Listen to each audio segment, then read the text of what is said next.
Miren, esta es nuestra segunda plática sobre la buena nueva del reino de Dios y del trono de su gloria.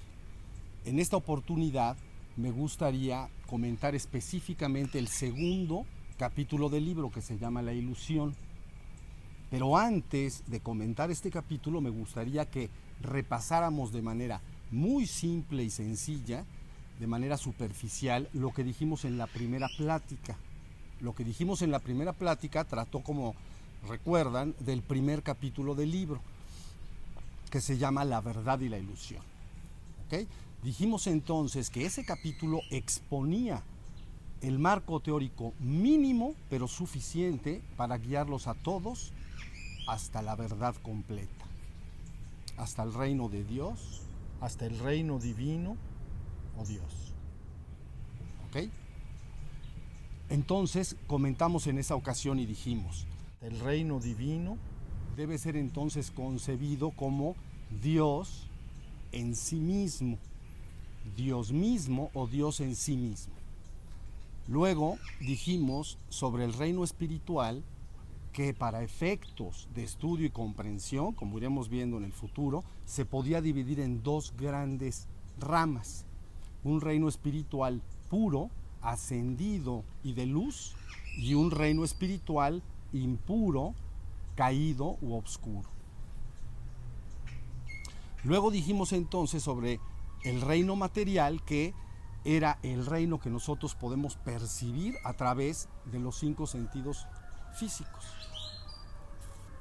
Luego siguió la plática y comentamos algo sobre la verdad. Dijimos, la verdad a que este marco teórico se refiere es la verdad absoluta.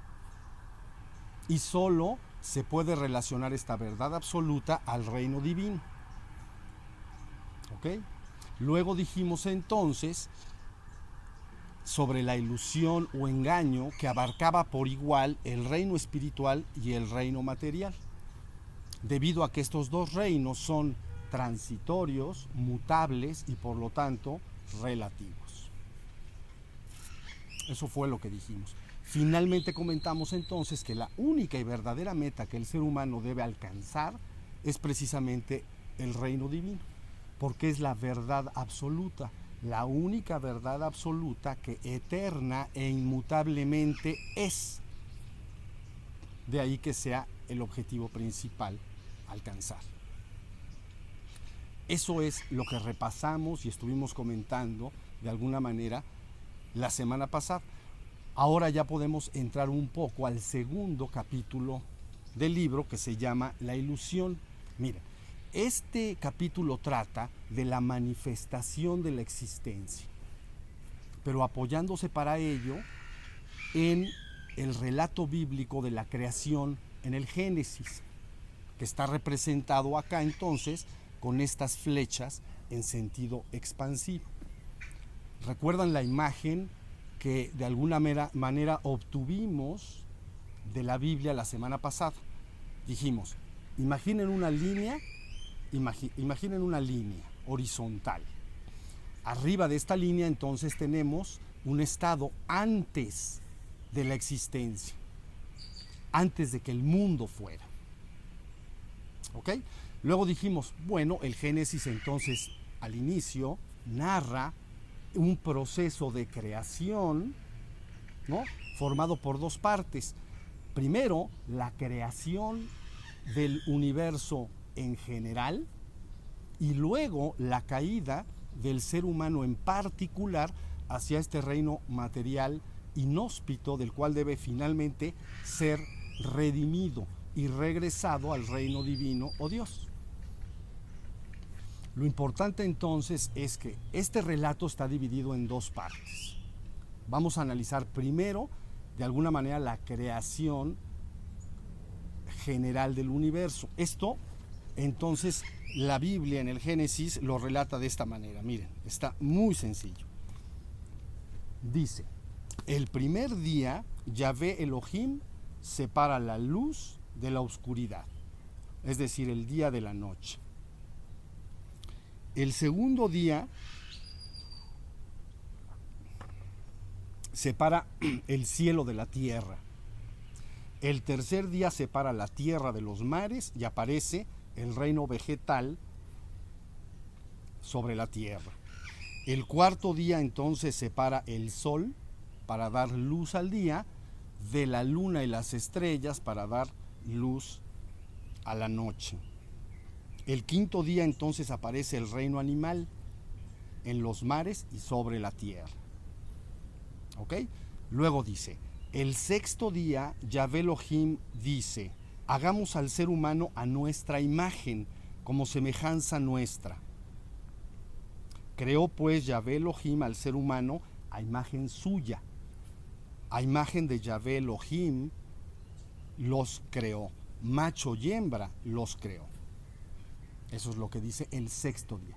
Finalmente entonces en el séptimo día dice, dado por concluida su obra, cesó toda labor y descanso. Tómese en cuenta también que aparte de esta narración bíblica existen otras narraciones extrabíblicas, llamadas de alguna manera apócrifas u ocultas, pero altamente estimadas en los primeros siglos de la era cristiana. Entonces, ahí se explica, por ejemplo, que ya desde el segundo día de la creación hubo una gran batalla en los cielos, es decir, en el reino espiritual. Este relato ustedes lo conocen de una u otra manera, estoy seguro que lo conocen, y lo pueden precisamente localizar en el Apocalipsis de Juan al final de la Biblia. Miren, el relato es sencillo, se enfrentan dos bandos, ¿ok?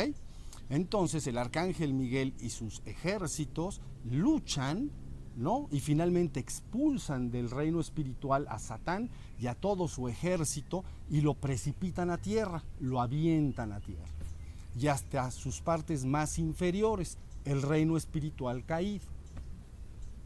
Eso es lo que dice. Esos documentos, eso es lo que dice. Entonces,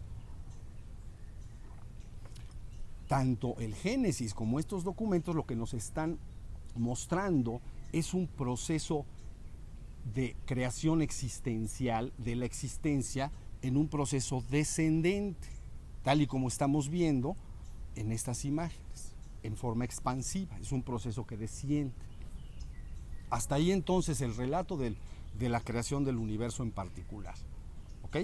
Luego entonces viene la caída del ser humano a este mundo material inhóspito del cual debe ser finalmente redimido. ¿Sí? Este relato ustedes lo conocen muy bien en el relato mítico o mitológico de Adán y Eva y la expulsión del jardín del Edén. ¿Ok? Cuando yo me estoy refiriendo a relato mítico, mitológico, no me estoy refiriendo a mito como sinónimo de falso. ¿Ok? Las personas entienden por mito falso cuando lo contraponen con historia o hechos verídicamente o verdaderamente sucedidos. ¿Estamos? Entonces, la realidad es que el mito jamás ha pretendido ser historia y tomarlo como tal es un grave error.